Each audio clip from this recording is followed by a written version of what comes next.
श्री गणेशाय नमः। श्री सरस्वतये नमः। श्री सद्गुरुदेव चरण कमलेभ्यो नमो नमः। ओम नमो भगवते वासुदेवाय। श्री राधा कृष्णाय नमो नमः।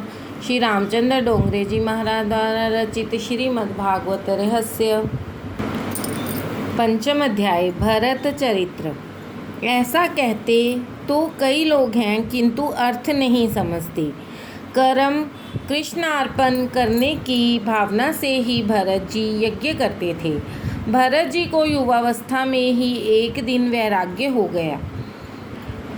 जिसे युवावस्था में ही वैराग्य हो और जो संयम करके भजन प्रवृत्ति बढ़ाए उसे वृद्धावस्था में भगवान की प्राप्ति होती है। वृद्धावस्था में शारीरिक अशक्ति हो जाने के कारण तुम भक्ति नहीं कर सकोगे। तपश्चर्या यौवन में ही की जा सकती है। वृद्धावस्था में तपश्चर्या करने से अगला जन्म सुधरेगा। शरीर दुर्बल होने के बाद ब्रह्मचर्य का पालन करने का कोई अर्थ नहीं है।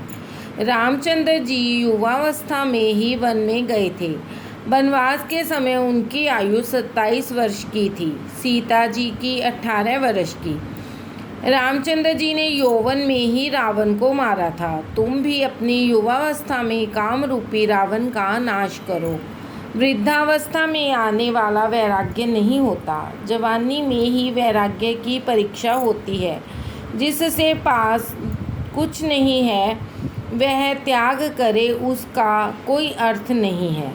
जवानी में सुख संपत्ति होने पर भी विषय सुख में मन में रमे वही सच्चा वैराग्य कहला सकता है।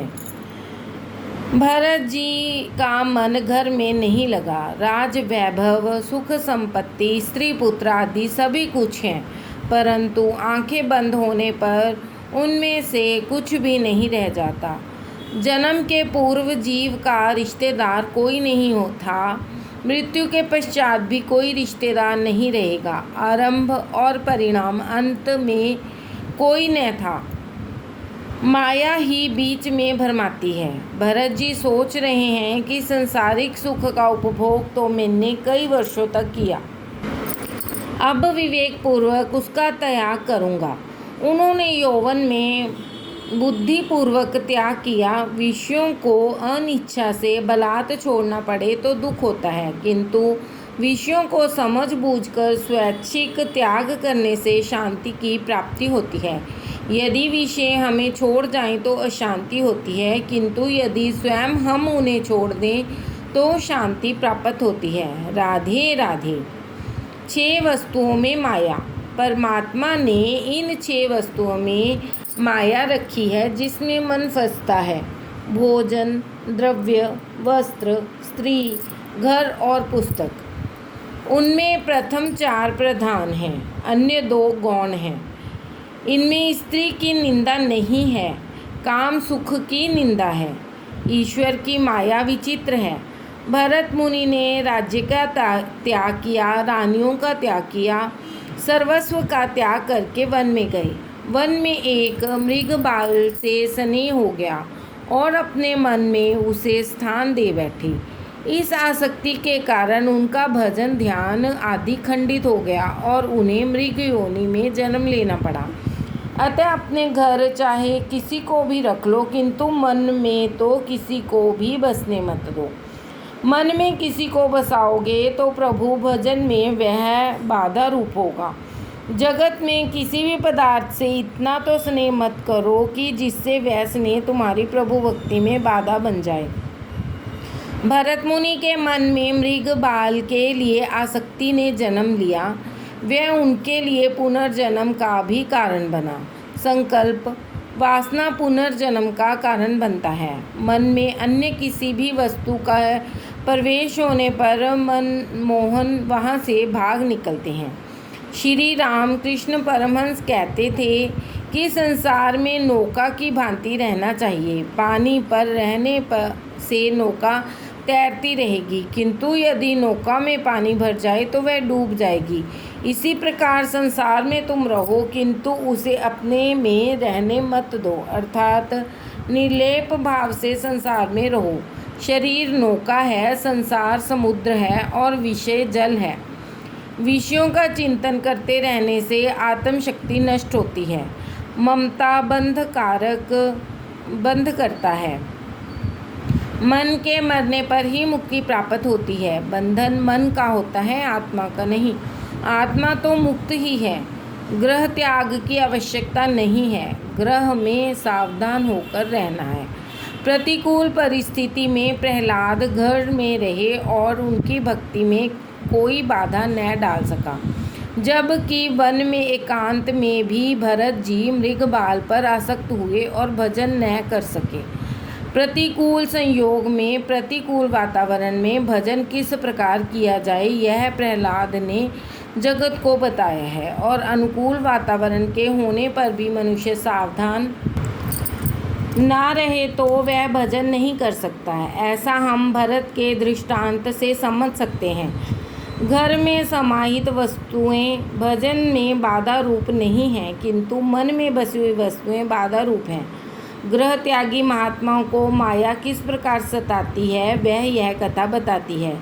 भरत जी ने सोचा कि एकांत में बैठकर ईश्वर की आराधना करूँगा। वे नेपाल में गंडकी नदी के किनारे आए। वहाँ वे आदित्य नारायण भगवान की आराधना करने लगे। ईश्वर के सिवा अन्य किसी का भी संग भजन में विक्षेप करेगा। जिसे तप करना है वह अकेला ही तप करे। सदा वह यही सोचे कि मैं अकेला नहीं हूँ, मेरे भगवान मेरे साथ हैं। ईश्वर के सिवा अन्य का संग रखोगे तो दुखी होगे। भरत जी अकेले ही तप करने गए थे। गंडकी का दूसरा नाम है शालिग्रामी। राधे राधे। सूर्य नारायण की महिमा। भरत जी का नित्य नियम था। 4 बजे ब्रह्म मुहूर्त में स्नान करते थे। कटी तक जल में खड़े रहकर सूर्य नारायण का ध्यान और गायत्री मंत्र का जप करते थे। सूर्य नारायण की कृपा से बुद्धि उज्जवल होती है, अतः उनकी हमें उपासना करनी चाहिए। सूर्य नारायण में उपकार के कारण हम उनके ऋणी हैं। वे जगत को सतत प्रकाश दान करते हैं। उनका उदय न होने पर जगत में प्रलय होता है। समस्त स्थावर जंगम की आत्मा सूर्य है। सूर्य नारायण सभी को प्रकाश देते हैं, किंतु वे बिजली की कंपनी की भांति बिल नहीं भेजते हैं। वे रविवार की छुट्टी भी नहीं मानते। जिस दिन वे छुट्टी मानेंगे जगत का प्रलय हो जाएगा। सूर्य परमात्मा का साकार स्वरूप है। मनुष्य और कोए में एक बार झगड़ा हो गया था, तो उस समय कोए ने कहा था, वैसे तो तू अधिक बुद्धिशाली है, किंतु तुझ में हम में एक गुण अधिक है। हम सूर्य उदय से पहले ही निद्रा त्याग करते हैं। सूर्य उदय के पूर्व ही स्नान आदि करके सूर्य नारायण को अर्घ्य दान करो। रात्रि के 11 बजे के बाद का समय राक्षस काल कहा गया है। इस निषिद्ध काल में भोजन मत करो। आजकल तो लोग सिनेमा देखने के बाद 11 बजे भोजन करते हैं। ऐसा करना ठीक नहीं है। सूर्य, चंद्र, समुद्र ईश्वर की मर्यादा का उल्लंघन नहीं करते। हे मानव, परमात्मा की मर्यादा का पालन करने के लिए तुझे सुख समृद्धि दी गई है। भरत जी प्रार्थना करते हैं, मेरी बुद्धि, मेरा मन कहीं दुर्मार्गी न हो जाए। भगवान के तेजोमय रूप का मैं चिंतन करता हूँ। अर्थ और ज्ञान के साथ जप करो। शुकदेव जी वर्णन करते हैं, राजन, भरत द्वारिकाधीश की मानसी सेवा करने लगे। प्रत्यक्ष सेवा तो बहुत की थी, अतः अब मानसी सेवा करने लगे। मानसी सेवा सरल नहीं। अधिकतर पाप शरीर से नहीं, मन से ही होता है। अतः मानसी ध्यान, मानसी सेवा श्रेष्ठ है। ईश्वर में मन से तन्मय होना ही मानसी सेवा है। एक बार एक बनिए ने गोसाई जी के पास जाकर कहा, महाराज, मैं प्रभु सेवा तो करना चाहता हूँ, किंतु एक भी पैसे का खर्च किए बिना सेवा हो सके ऐसा मार्ग बताइए। तो गोसाई जी ने मानसी सेवा का मार्ग बताते हुए उस बनिए से कहा, तू मानसी सेवा बिना खर्च के कर सकेगा। केवल मन से संकल्प करते रहना कि मैं भगवान को स्नान करा रहा हूँ वस्त्र पहना रहा हूँ, पूजा कर रहा हूँ, भोग लगाता हूँ, भगवान भोजन कर रहे हैं आदि। फिर गोसाई जी ने उससे पूछा, तुझे भगवान का कौन सा स्वरूप अधिक प्रिय है? बनिए ने उत्तर दिया, मुझे तो भगवान का बाल कृष्ण स्वरूप अधिक प्रिय है। गोसाई जी ने कहा, प्रातः काल में ऐसी भावना कर कि ठाकुर जी के लिए यमुना जल ले आया हूँ। घर आने पर ऐसा भाव जगाया जाए कि ठाकुर जी स्नान कर रहे हैं। यशोदा जी जैसी भावना रखकर बाल स्वरूप की सेवा करना। बाल सेवा में वात्सल्य भाव मुख्य है। सेवा में दूध और मक्खन लाना, बाद में कन्हैया को मंगल गीत गाकर जगाना। जागो बंसी वाले ललना मोरे प्यारे, रजनी बीती भोर भयो है, घर घर खुले किवारे। गोपी दही मथत सुनियत हैं, कंगन के झनकारे। उठो लाल जी भोर भयो, सुर नर मुनि ठाड़े द्वारे। ग्वाल बाल सब करत कोलाहल, जय जय शब्द उच्चारे। माखन रोटी हाथ में नीनी, गौवन के रखवारे। मीरा के प्रभु गिरिधर नागर, शरण आए कुतारे। जागो वंशी वाले ललना मोरे प्यारे। यशोदा जी लाला को मनाती थी, और इतना माखन खा लेगा तो तेरी चोटी दाऊजी से भी जल्दी बढ़ जाएगी। उष्णोदक से लाल को मांगलिक स्नान कराना, फिर ठाकुर जी का श्रृंगार करना। कन्हैया से पूछना, आज कौन सा पीताम्बर पहनेगा? कन्हैया जो कहे वह पीताम्बर पहनाना। श्रृंगार में तन्मयता होने पर ब्रह्मानंद सा आनंद प्राप्त होता है। कन्हैया को नैवेद्य देकर भावना करो कि लाला प्राशन कर रहा है, फिर आरती करके क्षमा प्रार्थना करो। गोसाई जी द्वारा बताई हुई रीति के अनुसार बनिया श्री कृष्ण के बाल स्वरूप की मानसी सेवा करने लगा। प्रतिदिन प्रेम से मानसी सेवा करता था। वह इतना तो तन्मय होने लगा कि सभी वस्तुएं प्रत्यक्ष दिखने लगी। इस सेवा में मन की धारा टूटनी नहीं चाहिए। कोई लौकिक विचार आ जाए तो समझ लो कि सेवा खंडित हो गई। 12 वर्षों तक उसने मानसी सेवा की। अब एक दिन वह दूध लाया, उसमें चीनी डाली, किंतु उसे लगा कि लाला के दूध में आज अधिक चीनी पड़ गई। बनिया यह कैसे सह सकता था? स्वभाव सहज कृपणता कैसे मिट सकती है? प्राण और प्रकृति स्वभाव साथ साथ ही तो जाते हैं। उसने सोचा कि ज़रूरत से ज़्यादा अधिक जो चीनी दूध में जा पड़ी उसे निकाल लूँ, कभी दूसरे काम में उपयोगी होगी। अब यहाँ ना तो बर्तन था, ना दूध था और ना थी चीनी, क्योंकि वह तो मानसी सेवा ही करता था ना। फिर भी तन्मयता के कारण उसे ये सारी वस्तुएं प्रत्यक्ष दिखाई देती थी। अतः मन ही मन कल्पना में उस चीनी को निकालने लग गया। कन्हैया ने सोचा कि जैसा भी हो, किंतु इस बनिए ने मेरी 12 वर्षों तक मानसी सेवा की है, अतः उन्हें प्रकट होने की इच्छा हुई। बाल कृष्ण प्रसन्न हुए। उन्होंने प्रकट होकर बनिए का हाथ पकड़ा और कहा कि चीनी अधिक चली गई तो क्या हुआ? तूने 1 पैसे का भी तो खर्च नहीं किया है। भगवत स्पर्श होने पर वह बनिया सच्चा वैष्णव बन गया। वह भगवान का अनन्य सेवक बन गया। 12 वर्षों तक जो भी सत्कार्य नियम पूर्वक किया जाए उसका फल अवश्य मिलता है। शंकराचार्य भी श्री कृष्ण की मानसी सेवा करते थे। भरत जी मानसी सेवा करते हुए तन्मय हुए। सेवा करते हुए थक जाते थे तो ध्यान और कीर्तन करने में लग जाते थे।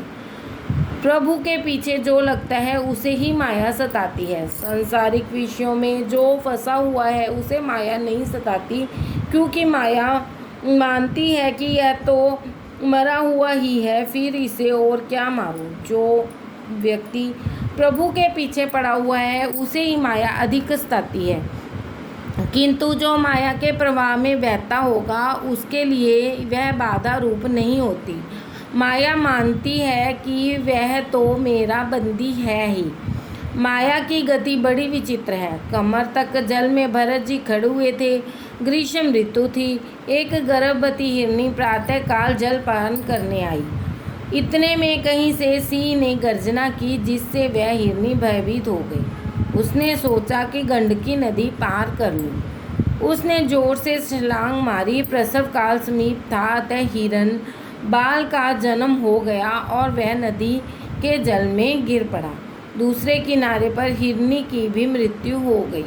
भरत जी ने उस मृग बालक को नदी के जल में पड़ा हुआ देखा तो उन्होंने इस बच्चे में भी श्री हरि के दर्शन किया। वे सोचने लगे कि इसकी माता की तो मृत्यु हो गई, सो जगत में इसका तो और कोई नहीं रहा है। अब इसका लालन पालन रक्षा आदि कौन करेगा। वे दयावश होकर उस बच्चे को अपने आश्रम में ले आए। वे सोचने लगे कि यह बच्चा मेरे सिवाय किसी और को तो पहचानता नहीं है। उसका पालन पोषण करना अब मेरा ही धर्म है।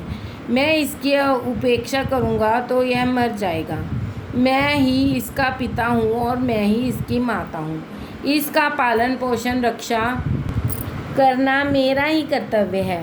उन्होंने सोचा, मैं इस बाल मृग का रक्षक और पिता हूँ, अतः हर प्रकार से मुझे इसकी रक्षा करनी है। जीव मानता है कि मैं दूसरों की रक्षा करता हूँ। अरे तू क्या रक्षा करेगा, तू भी तो काल का ग्रास है। रक्षा करने वाले तो वह प्रभु ही हैं। कर्ता हर्ता तो श्री हरि ही हैं। पालक और संहारक भी श्री हरि ही हैं। तुम घर में रहो या वन में, तुम्हारी रक्षा करने वाले श्री हरि ही हैं। भागवत के 7वें स्कंद में दूसरे अध्याय के 40वें श्लोक में यमराज ने राजा सुयज्ञ के रिश्तेदारों को यह उपदेश दिया था। ऐसा कहकर हिरण्यकशिपु को कहा था कि यदि परमेश्वर की कृपा हो तो जो अनाथ हो और वनवासी हो तो भी वह जीवित रहता है, और परमेश्वर द्वारा मारा गया जीव घर में भी सुरक्षित होने पर भी जीवित नहीं रहता, मरता ही है। मृग बाल को पानी से बाहर निकालने का तो भरत जी का धर्म था। उन्होंने रक्षक पिता बनने का जो रिश्ता जोड़ लिया वह अच्छा नहीं किया। जीव मात्र के रक्षक पिता तो ईश्वर ही हैं। सभी दोष अभिमान के कारण ही उत्पन्न होते हैं। भरत जी उस मृग बाल का लालन पालन करने लगे। धीरे धीरे वह बड़ा होने लगा। भरत जी उसे अपनी गोद में बिठालते थे और उसके साथ खेलते थे। भरत जी अपने पूर्व अवस्था में बच्चों का लालन पालन किया था। यह पूर्वचित्ती अप्सरा वहाँ आ गई। पुराने संस्कारों को भूलना बड़ा कठिन काम है। सूक्ष्म संस्कार मन में अभी तक बसे हुए थे, अतः उनका मन उस हिरण के बच्चे में फंस गया। अब उनका मन प्रभु भजन में स्थिर नहीं हो पाता था। ध्यान में हर 5-10 क्षण बाद वह बच्चा दिखाई देने लगा। वासना का विषय तो बदल गया, किंतु वासना तो मन में रह गई। ऐसी हालत में उसकी अपेक्षा गृह जीवन में कौन सी बुराई थी। ज्ञानी को तो मन को भी मानना पड़ता है। भरत जी ने मृग बाल को घर में रखा, वह तो ठीक हुआ, किंतु उसे जो मन में भी रखा वह ठीक नहीं किया। संसार को छोड़कर कहाँ जाओगे। जहाँ भी जाओगे संसार वहीं उपस्थित हो जाएगा। इसी कारण से महापुरुषों ने कहा है कि संसार को अपने मन से धीरे धीरे हटा दो। संसार को मन में कभी मत रखो। किसी को घर में चाहे रख लो, किंतु मन में मत रखो। मन में या तो काम को ही रखो या फिर ईश्वर को ही। दोनों साथ साथ नहीं रह पाएंगे। इसलिए कहा गया है, तुलसी दोनों ना ही रहें, रवि रजनी इकठाम। राधे राधे।